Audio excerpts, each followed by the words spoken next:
What's up guys, it's Nick. So last week I said I was gonna start featuring my favorite comment of the week at the beginning of every video, and you guys kind of took that the wrong way. You thought I meant that I'm just gonna pick the top liked comment every week and feature it. That's not how it's gonna work. So I had people saying, "Hey Nick, can you like my picture? Can you like my comment so that it could be in the video? Nick, can you please leave me a like? Or can you pick this comment so it could be in the video?" This is the only time that's ever gonna work. I'm never doing that again. So next time, now you know, if you want me to pick your comment, it's gotta be something that makes me laugh. Make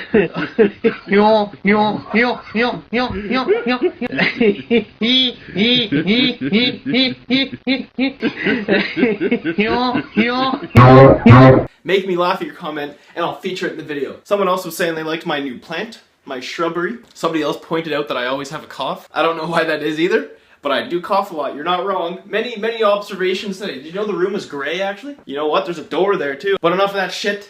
Let's get into this week's video.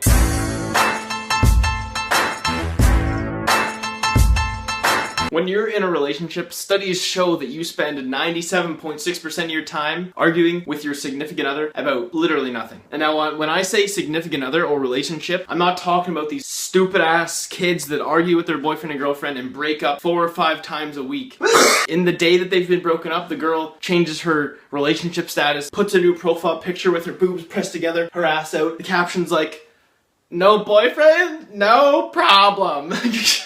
Shut up! But then of course the next day, they're in a relationship again saying over Facebook, "I love you so much." Keep it to yourself, shut the fuck up. That's not a relationship. I'm not talking to those turkeys, I'm talking to you guys. The best thing you can do in a relationship is just never go on Facebook, never go on Instagram, never go on Snapchat, never go on, just stop. Social media is gone. As soon as you change that relationship status, no more. I want you guys to tell me in the comments the last time you went on Facebook or Instagram and left saying, "You know what, my life is better now because of that. I'm glad I did that." It doesn't happen. If you're on Facebook, you're either creeping or you're tagging your friends in dank memes. And if you're not doing those two things, you're not on Facebook. And when I say creeping, I mean like digging. And if you're on Facebook to dig up some shit about your girlfriend or boyfriend that makes you mad, you're gonna find it, because you're not gonna get off Facebook until you fucking find it. I don't care if it's not what you originally intended on finding out about them, but you get on there with the intentions of "I'm gonna get mad at her," and you don't get off until you're fucking mad at her. And I don't care if that means you're going through 15 of her mutual friends until you find a picture of her from 4.5 years ago.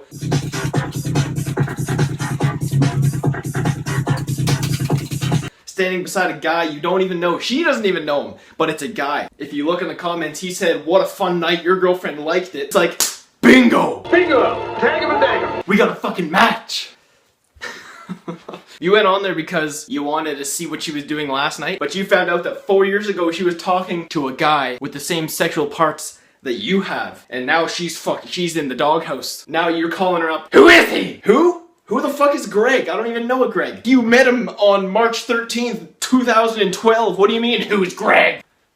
You know what I'm talking about? Facebook is just a place where bad things happen. And on the topic of liking shit, if you go on Instagram, it's game over. You can't do anything on Instagram without your significant other, me, finding that shit out. Because if you liked a picture 27 days ago, I'm scrolling back at least 30 days every day. So I'm only missing, I have a 29-day buffer zone to find that day. Because if it was yesterday, I'm gonna look at that, plus the 29 days before that.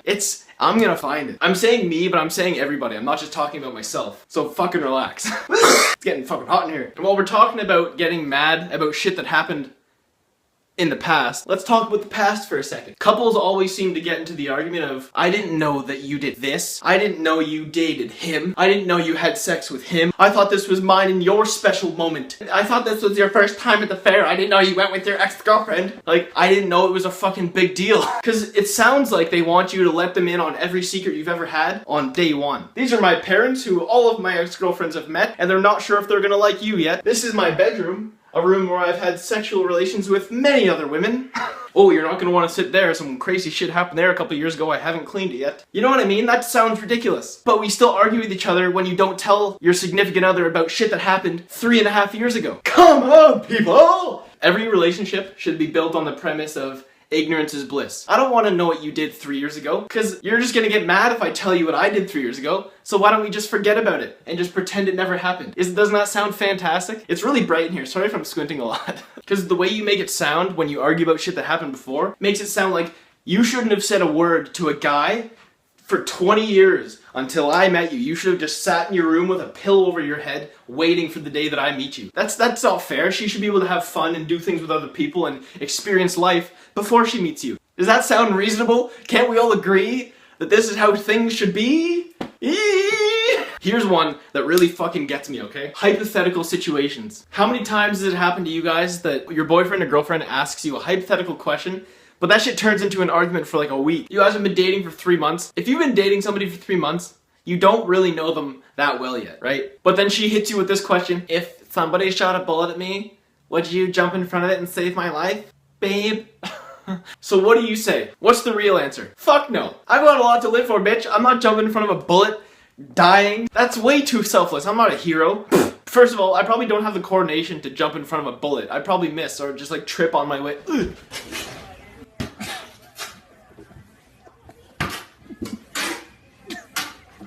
What's the answer that you give her though? Of course, baby, I love you so much, I would fucking die for you. Don't give me that bullshit. Given the situation, I'm gonna pass away for this girl so she can live. If I was 95 years old, sure, I'll fucking, let me help you.